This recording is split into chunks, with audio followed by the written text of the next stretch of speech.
Okay, so let's get started. So today we want to talk about measuring and reporting on link relevance. In our opinion, one of the hottest topics in SEO and digital PR right now, but also one of the topics that the majority of the industry still can't really agree on what it means, on how to measure it, on whether we can measure it, on that sort of definition. And what we want to share today is really some insights into how this can be done and what this means for strategies. But to start off, a harsh truth. Google is ignoring lots of the links that you've earned. If you're joining and watching as part of an in-house team, that reality is that Google is ignoring lots of the links that you've paid an agency to earn for you. Now, I know when I'm allocating marketing budget out, I want to know that the investment I'm making, the resources, the budget is actually having an impact on the channels that I'm investing in. So to sort of face this truth that so many of the links that are being earned, being built by digital PRs are being ignored by Google, it opens up some big questions. And whilst this is something that we've said for quite a number of years now that we believe Google is ignoring links, this is something that was revealed in May's algorithm leak. So within the documentation was something that Google referred to as anchor mismatch demotion. Now, this attribute is intended to demote or ignore anchors, links, where there's a mismatch between the source and the target, the page that's linking and the page that's being linked to, or the site that's being linked to.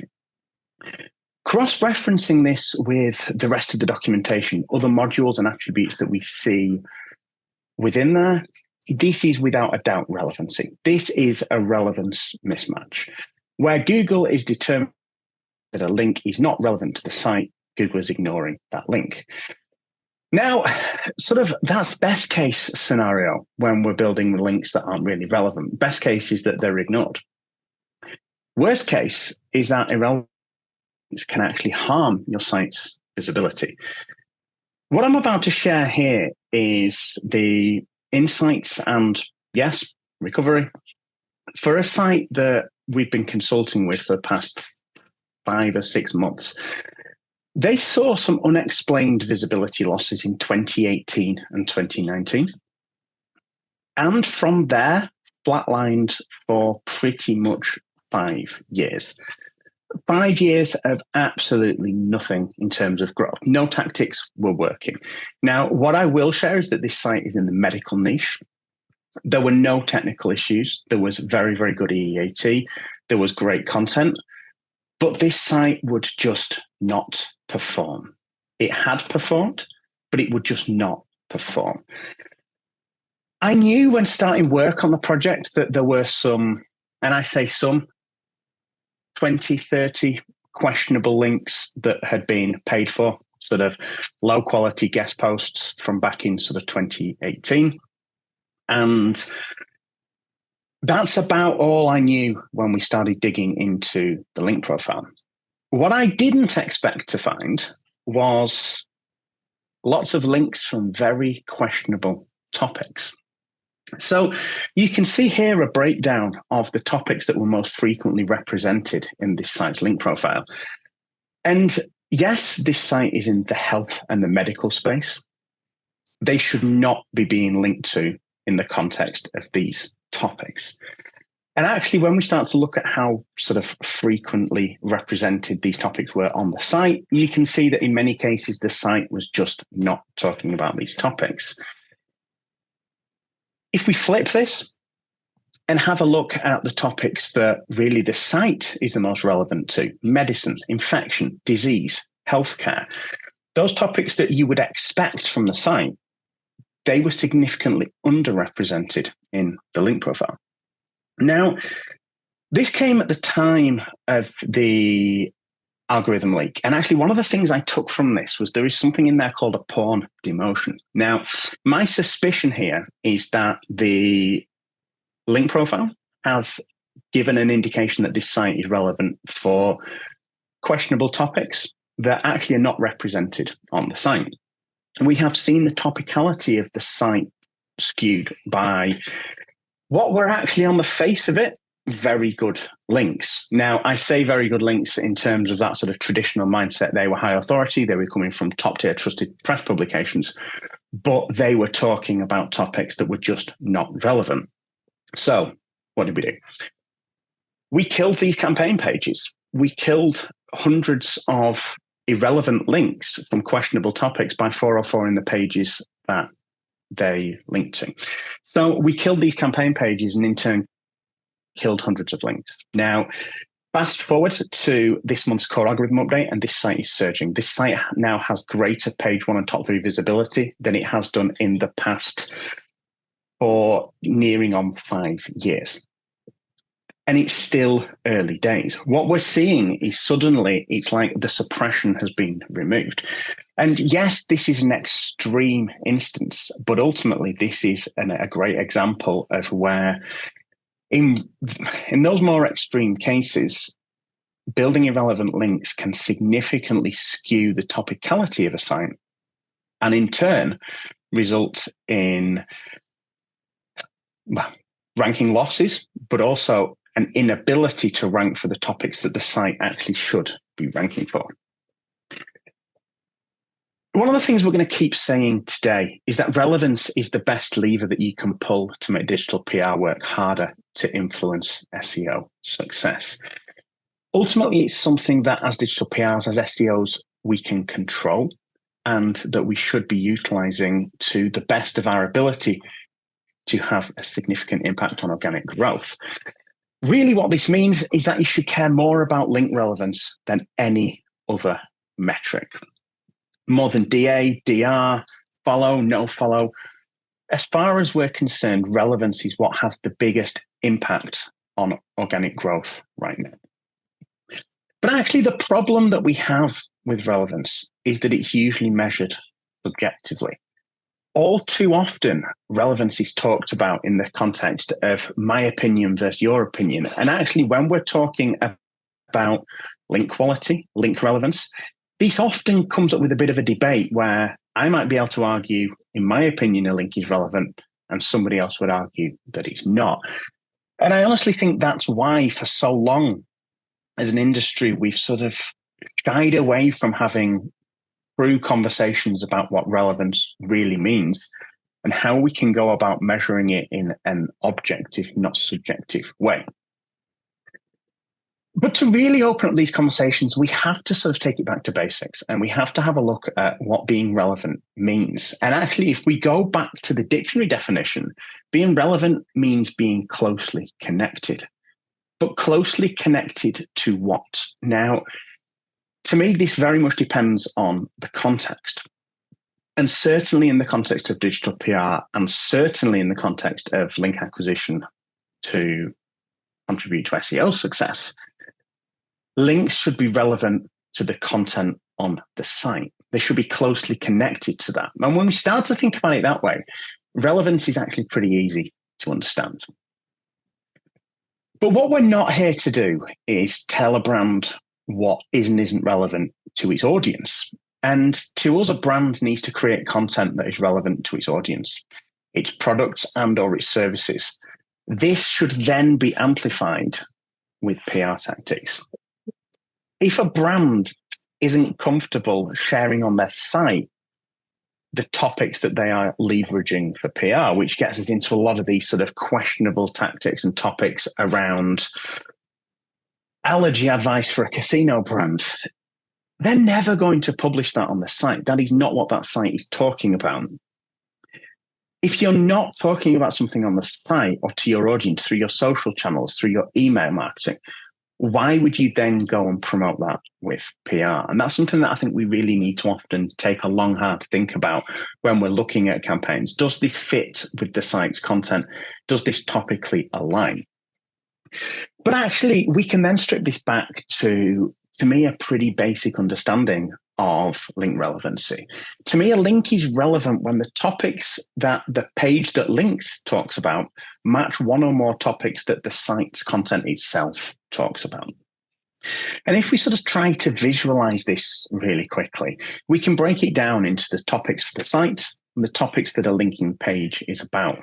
And really, we're looking for some sort of a match. We're looking for the topics on the linking page to match the topics on the site. Now, I'll talk a little more in a few minutes about moving away from just a simple page by page match, because actually the reality is we often earn links to homepages, we earn links to blog content, we earn links to author pages.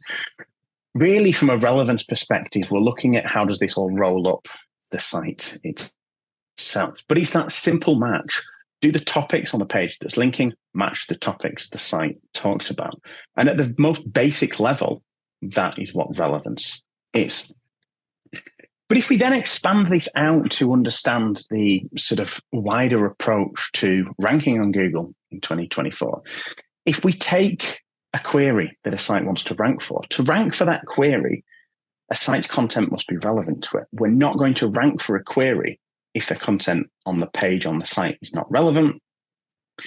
And then we just need to make sure that the site's link profile is relevant to that content. When we sort of see it in sort of this flow, it's actually really simple to understand. Are the links we're earning relevant to the content we're trying to rank? Taking that out into sort of a wider context. But again, what we have to ask ourselves is, why would Google reward links that come from topics that have nothing to do with the site? The honest answer is they wouldn't. They don't. And actually, that's bordering on link spam in 2024. How is it really any different to the sort of low-level guest posting tactics people were using in 2013, 2014 after Penguin, when they were going sort of down that route of any link is a good link as long as it has a decent domain authority or decent domain rating? Relevance at a topical level is one of the things that we really should be focusing on. Why? Because it really brings back to what links are. Links are that vote of confidence, that vote of trust from one site to another. But we need to look at this sort of from a topical perspective, not just a straight up authority perspective. And when we're able to measure and understand and report on what relevance means, we're able to do a number of different things. The first one we're able to do is use data to inform digital PR ideation. We can plan activity around closing relevance gaps that exist between a site's link profile and a site's content. We can identify a relevance mismatch between the topics your site is actually about and the topics your link profile suggests it's about. Again, I think it's quite rare that sites are publishing content on their site that don't align with the topics they want to rank for, with their brand, their audience. But being able to visualize that relevance gap is so important to understand where to focus efforts. But also it means we can move beyond reporting on the domain authority or domain rating of links and focus on metrics that matter the most. Again, we know from May's algorithm leak that no-follow links can be seen and treated in the same way as follow links if they're from trusted websites that receive traffic. Again, some of these signals they're becoming outdated and no longer sort of straight up true measures of link quality. Relevance is a far, far better metric when combined with some of these other measures. And then I think most importantly to me is being able to redefine digital PR and link building KPIs. It becomes a question of, well, do you want 50 not really relevant links or 20 hyper relevant links? When you've got an objective measure of this, these discussions are far, far easier. Having these discussions around the metrics that actually matter and focusing on the tactics and strategies that will actually earn links that have that positive impact on organic visibility. So, measuring link relevance. Now, people will tell you there's no way to objectively measure link relevance. I put something out on Twitter and LinkedIn a couple of weeks ago and just asked for a bit of recommendation on ways that you could measure link relevance. And I had all sorts suggested, from looking at the domain authority, looking at the general topic of the publication itself. They were all either subjective measures or measures of things that weren't relevance. There was one recommendation which came close to how you can measure relevance. But for the most part, the recommendations from people on how we could go about measuring relevance showed that actually this industry still is not thinking about the ways that we can do this and the technologies that are available, and perhaps most importantly, how Google goes about measuring relevancy. So we are fully aware that there have been other attempts to do this, and platforms such as Salient by Journey Further were one of the inspirations for us setting out to try and solve this challenge. But they only do half the job. They only look at the relevance of a link profile itself, rather than looking at the topics that a site's content itself is about and analyzing that against the link profile.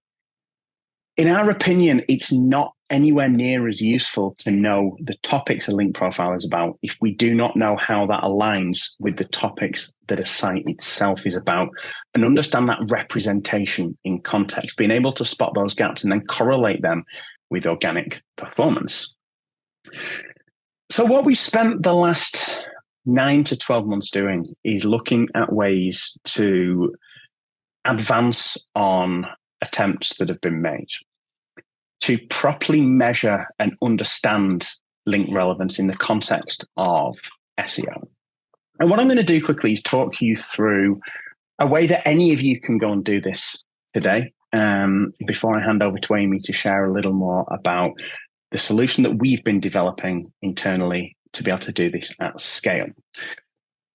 So we must also then consider that a link profile's relevance is meaningless in isolation.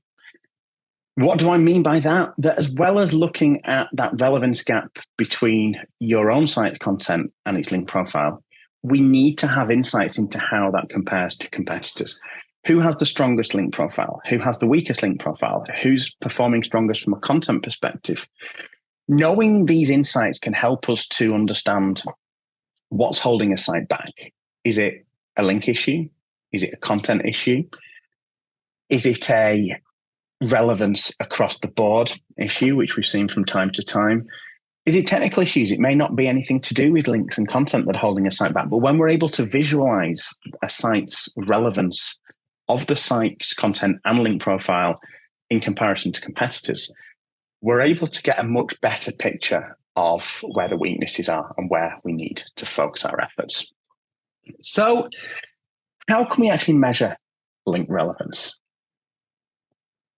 Okay, so we can measure link relevance by using proven natural language understanding and linguistics models.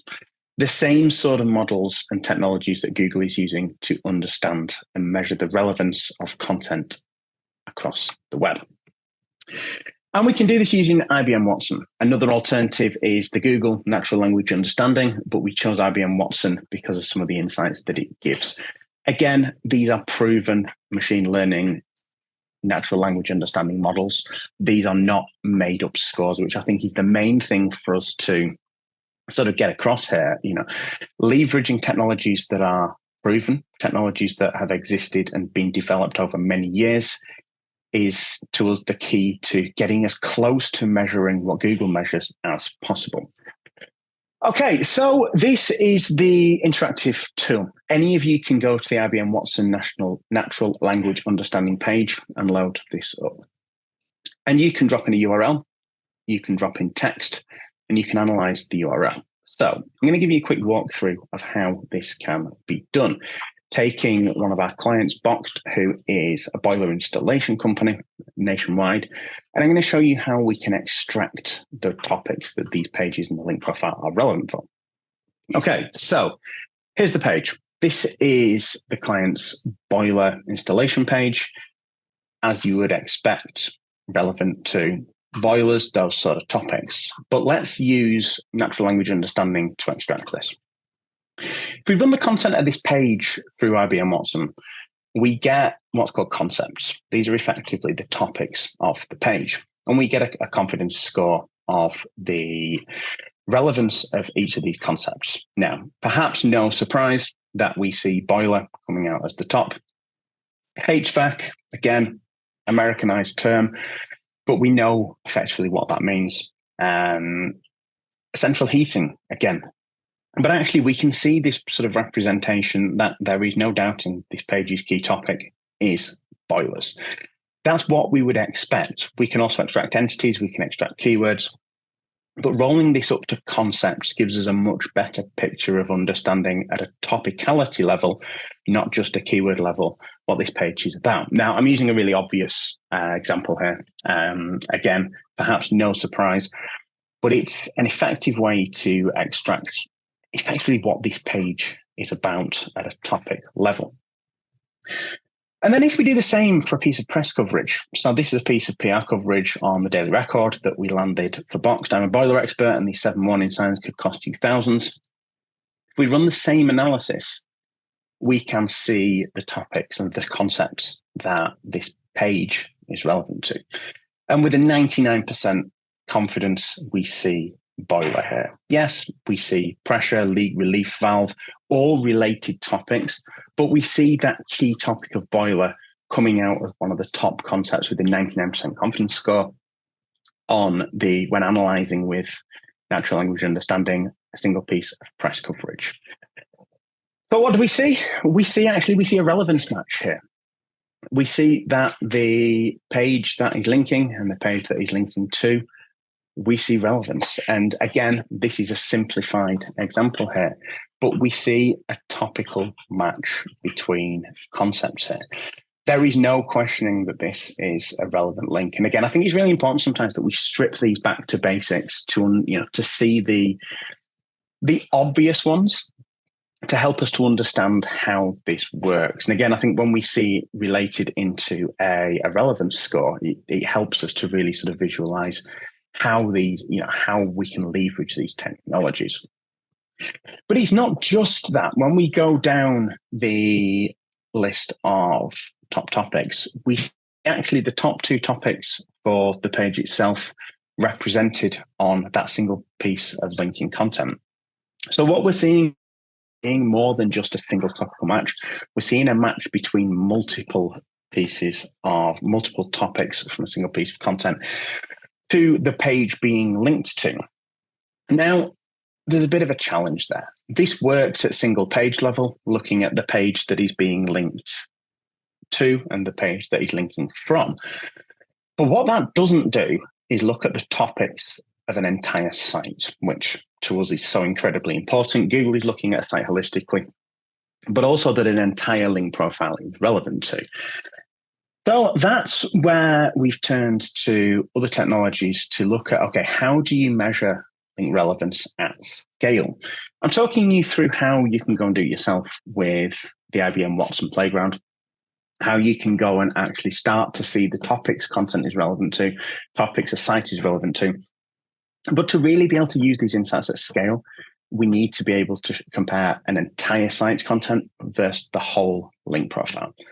So how can we do this? Well, we can use this by taking a site crawl, running all of that data, running every single one of the URLs on a site through IBM Watson, understanding at page by page level all of the topics that the site is relevant to, and rolling that up. We can then do the same across the link profile, running every single link that points to a site, running it through the natural language understanding tool to give us an indication as to when we roll this up, what does this actually look like? What are the top topics the site is relevant to? And what are the top topics the link profile is relevant to? That's where there's code involved, there's automation involved. Ultimately, that's not a feasible job to be doing manually. But by all means, have a go and play around with the IBM Watson Playground. Start understanding at a sort of topical level, what are the topics and concepts that are being extracted from the links you're earning from the pages you're linking to, but also to sort of act as a bit of inspiration on what can be done. How can we roll this up? How can we take an entire site and look at a whole site's link profile versus a whole site's concept and understand where those gaps are? And now over to Amy, who's going to talk through a little more about the solution we've developed off the back of this. and how over the past few months we've been using relevance insights to shape our clients' digital PR strategies. Thank you, James. So yeah, introducing Relevance by Digital Loft. So Relevance is our solution to the industry's relevance problem. And what Relevance by Digital Loft does is it understands the topics your site's content and your link profile are most relevant to. And we also compare this against your competitors. So utilizing Relevance, we can identify the topics your site is under or overrepresented for, as well as reveal the topics you need more links from. Just the next slide, please, James. Thank you. So Relevance also tells you which of your links are and aren't relevant, and it also reveals the topics where a relevance gap exists between your site's content and your link profile. So I'm now going to take you through the relevance report for Box, which is one of our clients at Digital Loft. So first up, we have content relevance. So on this slide, we can see the 10 topics the Box site is the most relevant to. So the higher the relevance score, the more relevant the site is to the topic. So here we can see topics such as boilers, central heating, and energy, which is exactly what we would expect. You will notice that there are sometimes like random topics appearing. So the seventh one down there is atmosphere of Earth. So this is due to the way natural language understanding classifies topics. These don't always align perfectly with keywords or the way SEOs often talk about topics. And then Relevance then compares site-wide topic representation of Box versus their competitors as well. So here we can see that there are some topics where Box is weaker than their competitors. So what this highlights to us is that we need to expand the depth of content on the site, and this is currently being addressed in our strategy. But we wanted to show you this just to reveal how Relevance can give you insights which can really help to develop and shape your SEO and digital PR strategy. And then we have link relevance, which is definitely probably one of my favorite bits. So we calculate the link relevance by analyzing every DR30 plus link that points to your site using natural language understanding to extract the topics that each page is relevant to. So a link is deemed relevant where one of the top topics of the page that links matches one of the top 50 topics of the site's content. So here we can see that Box has over 1,000 relevant links and nearly 90% of their link profile being deemed as relevant. This is something that we would expect because we've been working with Box for a number of years on their digital PR strategy. Similar to content relevance, we can then also extract the topics that Box link profile is the most relevant to. So you'll notice here that some of the topics are the same as the content relevance topics, which is exactly what we want to see. The priority for digital PR is ensuring the link profile aligns with the same topics as the site's content, because this demonstrates that we've built topical relevance both on-site and off-site for topics such as boilers and energy. And again, we can compare this against Box competitors. So you can see from this slide that Box link profile is more relevant to a number of topics when compared with their competitors, especially on key topics such as boilers, central heating, and energy. And these have been a big focus for our digital PR strategy over the past couple of years. We can then also see that overall Box, they're also outpacing their competitors in terms of the number of relevant links. So you can see here that Box has over 1,000 relevant links, whereas Heatable and iHeat have 496 and 379 respectively. So this is just a really nice visual to show you kind of the percentage of those relevant links and how you're stacking up against your key competitors as well. And then relevance also highlights which of the links are and aren't relevant, so at just link level. So relevance extracts the links from Ahrefs, all links below all links above DR30. And then also not all of these links are from our digital PR work. Some of them are from other things as well. However, you can see there's pieces that we've landed on the Daily Mail and the Sun on the screen, and these are marked as relevant. So we really know we're kind of hitting the nail on the head in terms of relevancy through our digital PR approach. And then this is probably the favorite part of my tool, and this is the relevance gap. So what this does is it reveals insights we can use to really supercharge our digital PR strategies. So what we can see here is that there is a relevance gap for topics such as air conditioning and water heating. And then if these are focus areas for Box, this means that we actually need to earn more links on these topics and really start to close that gap. So what this does is it gives us lots of insights which can really help influence our ideation. And then again, we can compare this against competitors. So we can see here that Box is outpacing their competitors on some key topics such as boilers and central heating. But we know that we've hit the nail on the head with link relevancy for these key topics. However, that doesn't mean we should stop doing digital PR on those topics. Instead, we need to continue to earn links on those topics to really maintain that advantage.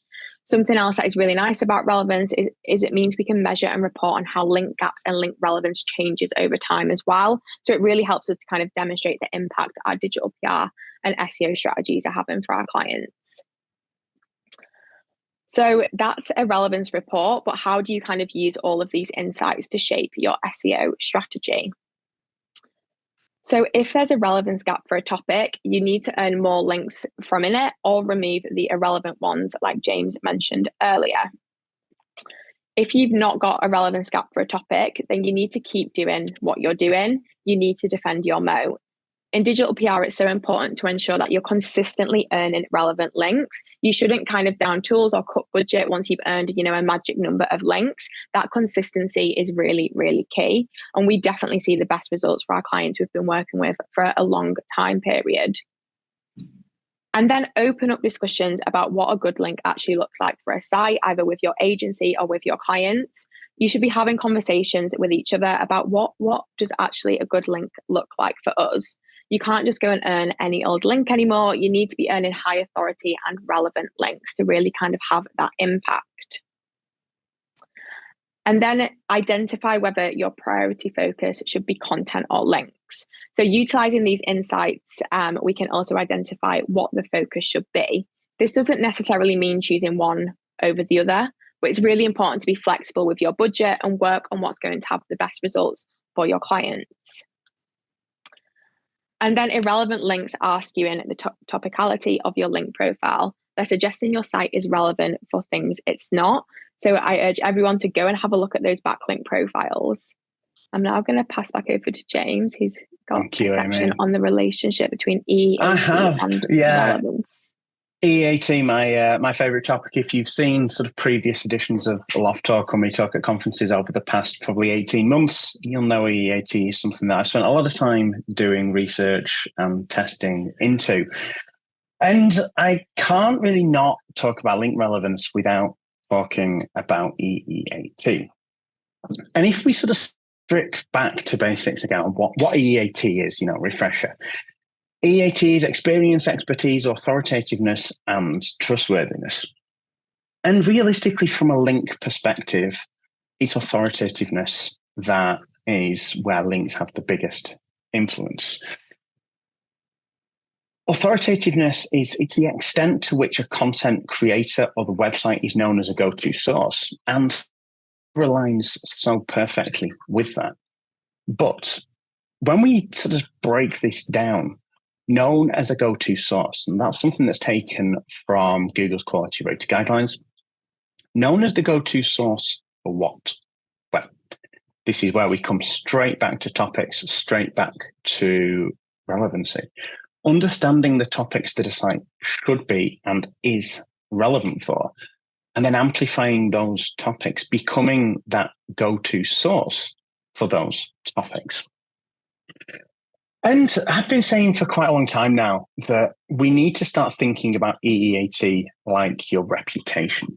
When you do this, it quickly starts to make a lot more sense as something that we can't really measure EEAT. EEAT is one of those concepts that it's so many different things coming together. But if I said to you go and measure somebody's reputation, you go, well, can't really be done. And EEAT to a certain extent is like that. But when we then consider that reputation is one of the main things that influences trust, which is something that's so incredibly important as part of EEAT, something that Google have confirmed is the most important part of EEAT, it comes back to this fact of why would somebody trust you for a topic you're not an expert on, that you've not built yourself up as an authority on? The link between EAT and link relevance is so strong.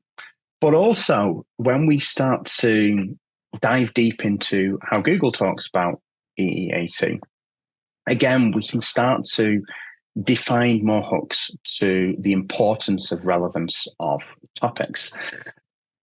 Page 27 on the Google Quality Rater Guidelines, effectively a simple explanation as to how Google is interpreting EEAT through quality raters, which of course in turn is then fed into machine learning systems as the quality raters rate pages.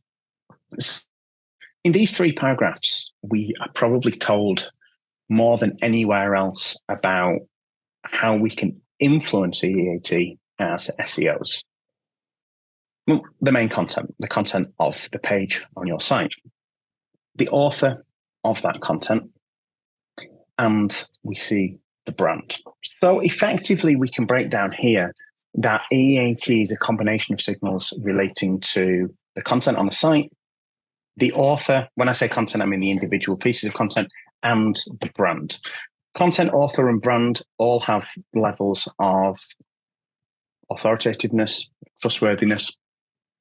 But where this gets so interesting in the context of relevance is that we clearly see here that EAT is all about a combination of what the website or content creators say about themselves on page and what other people say about them off page.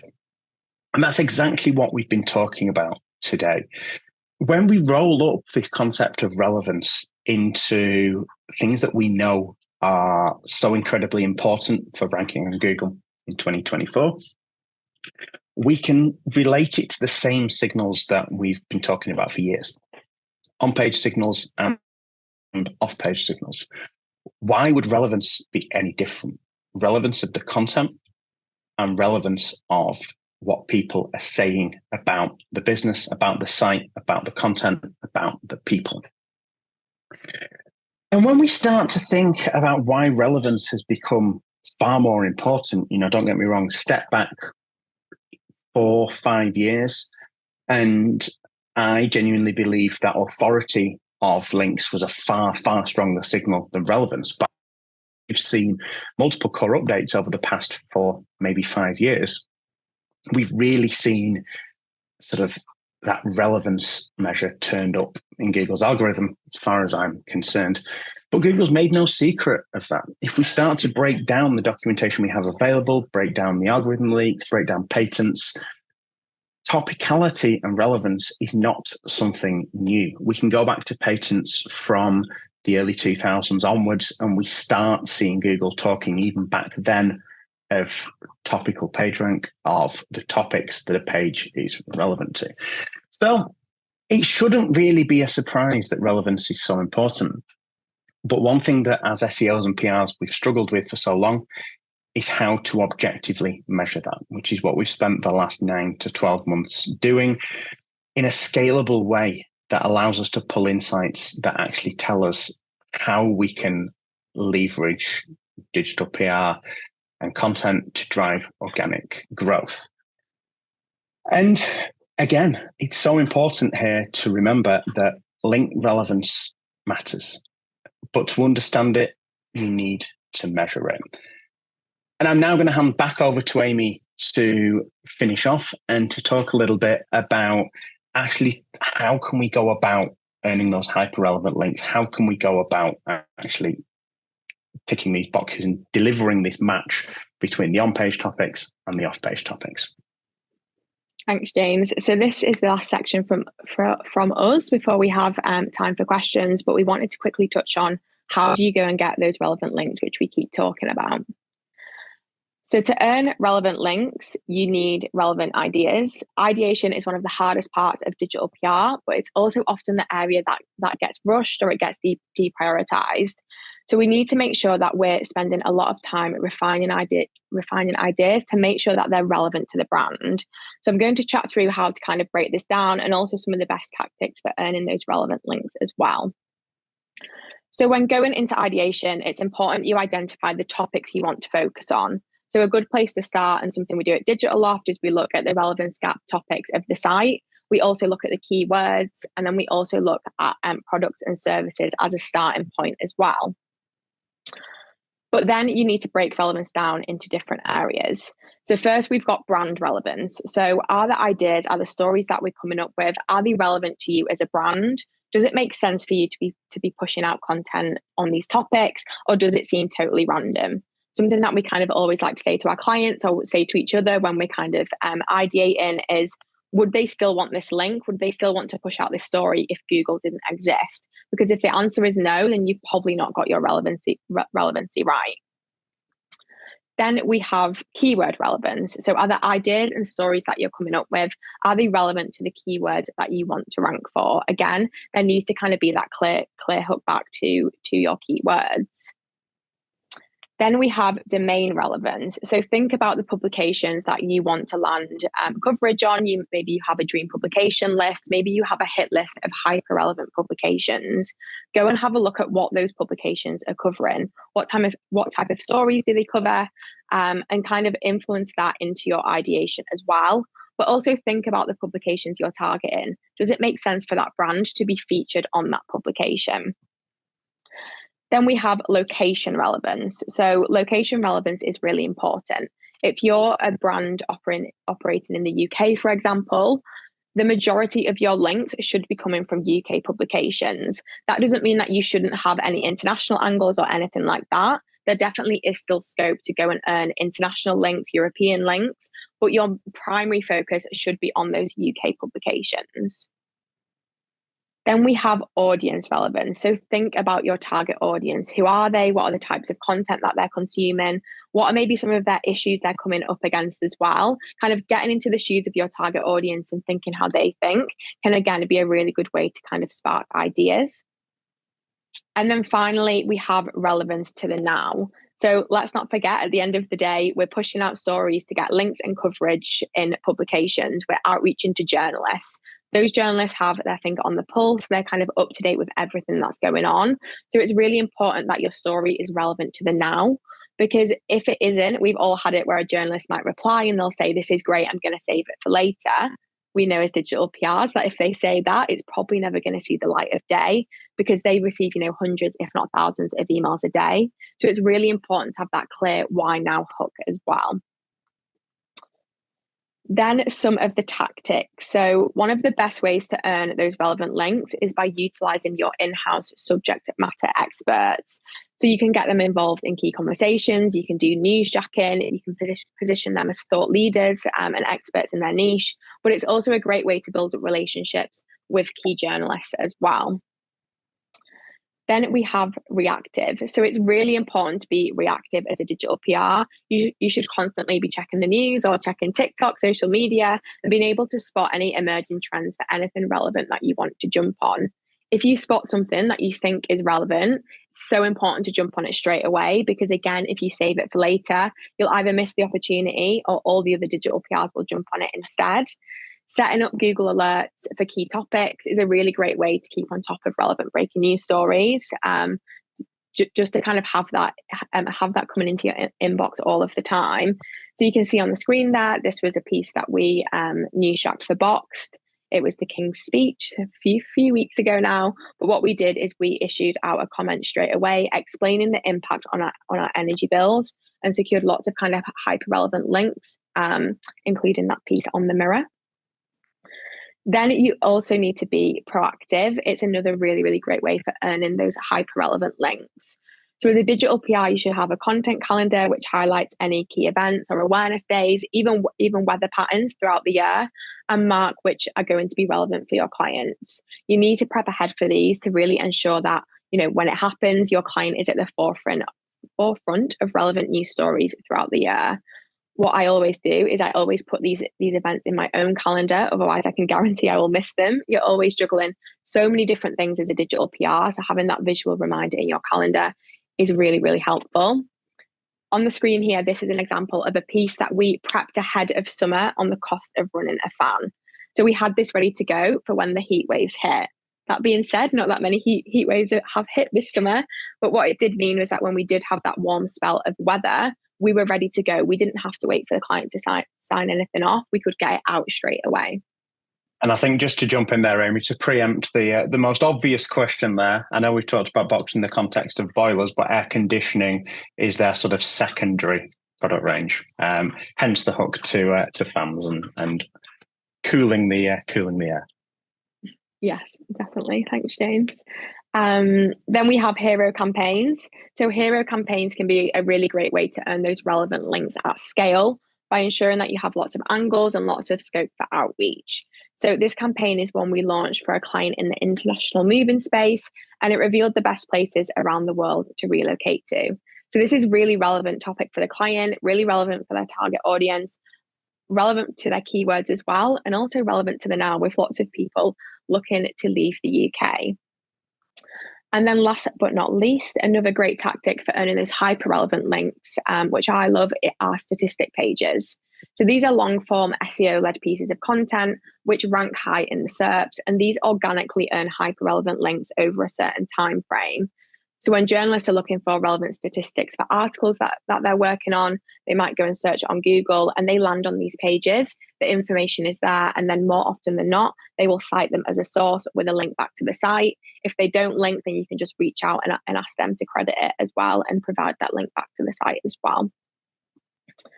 And I think one of the most important things is that not every digital PR strategy should be the same.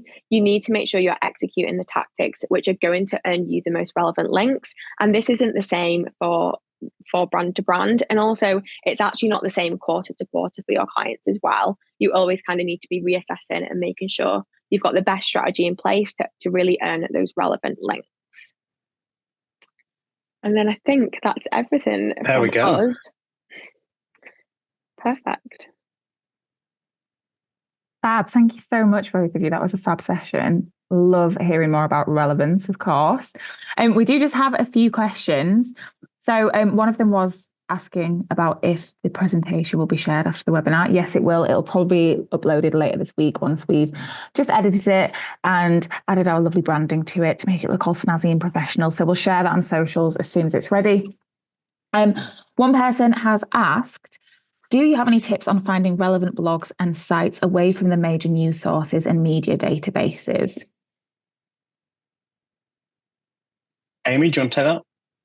Yeah, so sorry, can you repeat the question? Yeah, do you have any tips on finding relevant blogs and sites away from the major news sources and media databases?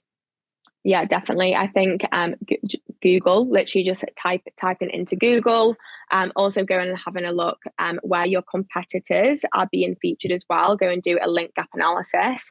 And then what you can do is if you do a link gap analysis, you can see the sites that your competitors are being featured on and you're not. So that can actually be a really great way to find some websites which are kind of outside of those like national, regional publications, but then also go and have a look at publications of your niche as well. There's so many niche titles out there.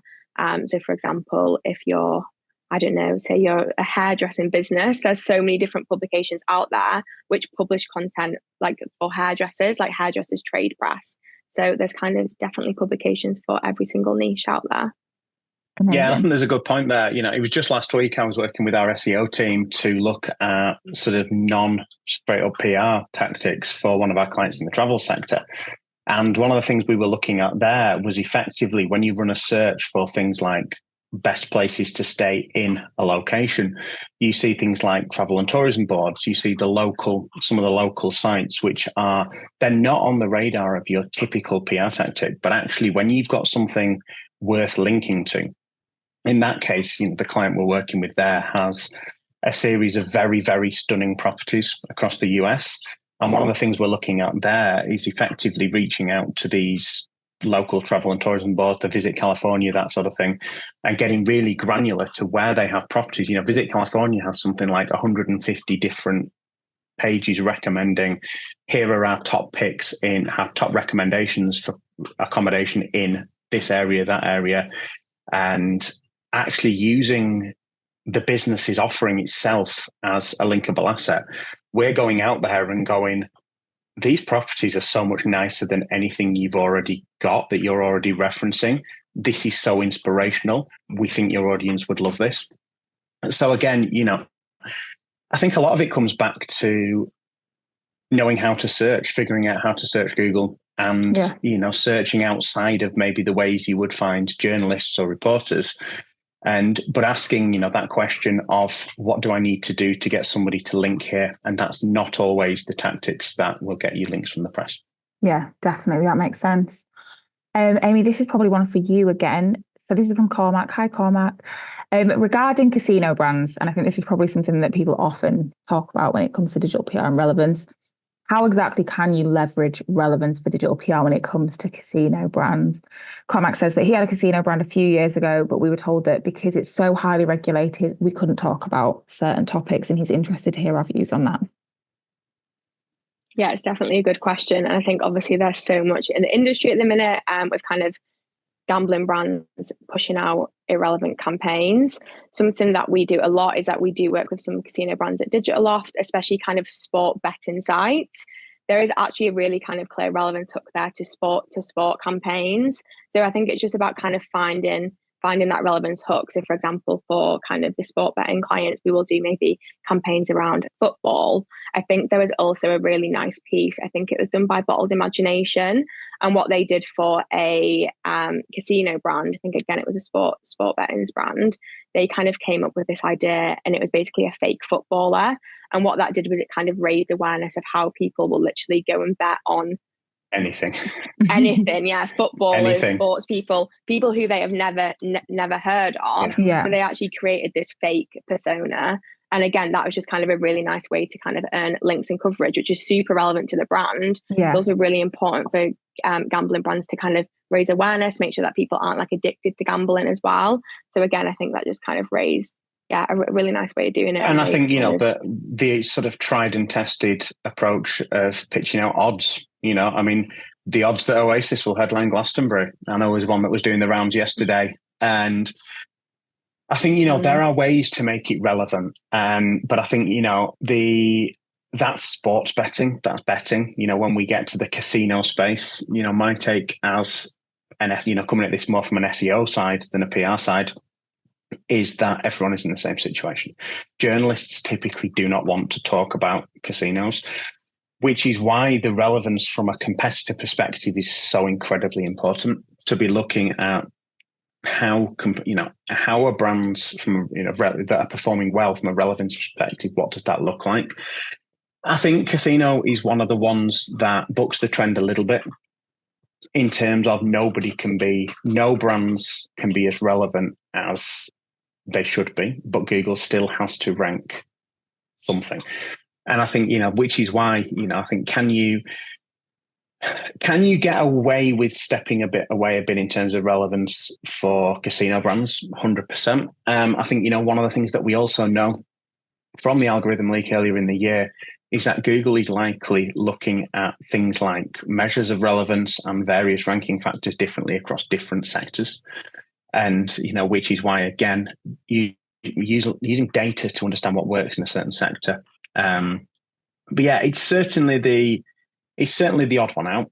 But I think, there are ways to be as relevant as possible, but also relevant to the audience, relevant to the content on a site. We know that a lot of casino brands, as an example, have sort of lifestyle blog content. So, it comes back to that, be relevant to the content on the site, and actually looking through a site's content as a sort of source of inspiration of where to start, and understanding the topics the site itself is relevant for. We're talking a lot about link relevance, but running an analysis to understand what topics is this site actually for, or what is it actually relevant for, can be a great source of inspiration to come up with those topics that are relevant. And you will often find things that you actually don't expect until you roll it all up. Yeah, absolutely. And we've seen that it works. I mean, we've recently had links for those kinds of clients in the likes of The Guardian, and I think once upon a time, people thought that those days were done of getting those kinds of links for clients in that space. So that strategy absolutely works. Next question is from Josh. Hello, Josh. How does location factor into whether a link is deemed relevant or not relevant? For example, an international link might not be the most relevant to a UK-only business, but it might still have some value. Yeah, definitely. I think I was going to say, yeah, definitely. absolutely you should still be like outreaching to international publications. It's just kind of your primary focus should be on the countries that you're operating in. So if you are a brand and you kind of sell your services in the UK and the US, for example, you should primarily be earning links from the UK and the US. You still can do international outreach, European outreach, to relevant publications. You know, there's lots of national publications, regional publications, and also niche publications in all of the different media landscapes. So you absolutely can still go international, but your primary focus should be in kind of the country that your brand or your clients operate in. Yeah, and I think this is no, go on, Beth. I was just going to say, there's another question that kind of links to that quite nicely as well. Someone has asked what relevance means for publications that maybe aren't topic specific. So, for example, those major news publications where businesses want to see their brand, but they cover a huge range of subjects. So maybe the relevance hook isn't quite there. Easy, easy one. So one of the things that we learned from the Google documentation was that Google is able to split a site into multiple sections and measure various factors at sort of folder level. You can do the same, break down the content of a site. Let's say you're talking a national publication that is broken down across entertainment, sport, finance. You can run relevancy reporting at folder level, look at the links pointing to that or the links as a whole, but actually look at the relevance to that section of the site. And when you're able to do that, we're able to look at a much better level as to how Google is likely doing that. And what Google refers to as shards, which are effectively parts of a site. And right. So that is very possible. But again, rather than looking at it as a whole, breaking it down into essentially smaller sites within the site. I think as well, to add to that, if you're, say, a motoring brand, you'll be reaching out to the motoring journalists at a national publication. So that story is likely to sit in the motoring section of that national website as well. And also it's kind of balancing, isn't it? Yes, maybe a national publication might not have as much relevance as a niche publication, but think of the brand awareness of getting your brand featured in that national publication as well. So thinking about all of the other benefits as well, definitely. Of course, definitely. And then I guess finally, because we are running a little short on time, one of the questions asks, if you're paying an agency for link building who are doing guest posting strategies, should you ask them to change this approach, or does it still work? For example, do generalized news sites, mummy blogs, things like that, do they carry any weight anymore, or does it depend? I mean, I would say we stopped as an agency guest posting in 2016, 2017, with a few rare exceptions. Now, I know one of our clients who's in the sort of landscaping construction space. We are submitting a guest post on the Royal Institute of Chartered Surveyors at the moment, which one of their experts is doing. That usually isn't what people mean by guest posting. They mean sort of low level, it says here mummy blogs. My take is that those links are largely being ignored anyway. Google has been ignoring those sort of paid for guest posts for years, 2015, 2016, 2017. So I think the most effective strategy for most brands to drive growth is digital PR from a link acquisition perspective, paired with tactics like Amy mentioned, looking at how can you get links from being, organically cited with statistics, that sort of thing, being referenced as a resource. I talked a few minutes ago about, for a travel brand, getting links from, other resource pages, that sort of thing. Guest posts, in my opinion, with a few exceptions, are not worth the money that people pay for them. Do I think Google are? Do I think there is harm coming from them? No, I think Google has got very good at ignoring the bulk of these links. But if I'm spending money, I want to know that money's having an impact, not being ignored. Absolutely. I think that's what everyone wants to see, really. But we do have a few more questions. What we'll do is we will answer those on the page when we upload the video. So we'll make sure that all of these questions. I do want to answer the last one. The last one that came in was Will. James, you do that. You do that. No, I was going to say I was just going to wrap up by saying that someone's asked about whether or not the relevancy tool is going to be available for other PRs and will it be paid. So we're going to be rolling this out at the beginning of September. It will be something that if you're a client with Digital Loft, you'll get access to Relevance immediately. It's something that we'll be incorporating into all of our retainers and all of our strategies for all of our clients. And it is something that will be available to buy for businesses as a standalone product as well. So as soon as that is live on site, we will be sharing all of the details. But you can go to the Digital Loft website and register your interest. You'll get all of the latest updates on Relevance and when it is live. And we'll also be sharing everything across socials as well. So do keep your eyes peeled for that one. But next week, very next soon. Week. But we'll leave it there. Thank you so much to James and Amy. Do join us again at the end of next month for the next Loft Talk. It's going to be an ER for PR clinic. Amy will be there again, joined by Betty, Millie and Chloe. So there'll be lots of info shared about that as well. But thank you everyone for joining today. And yeah, keep your eyes peeled for more updates on Relevance. Thank you very much. Everyone. See you later.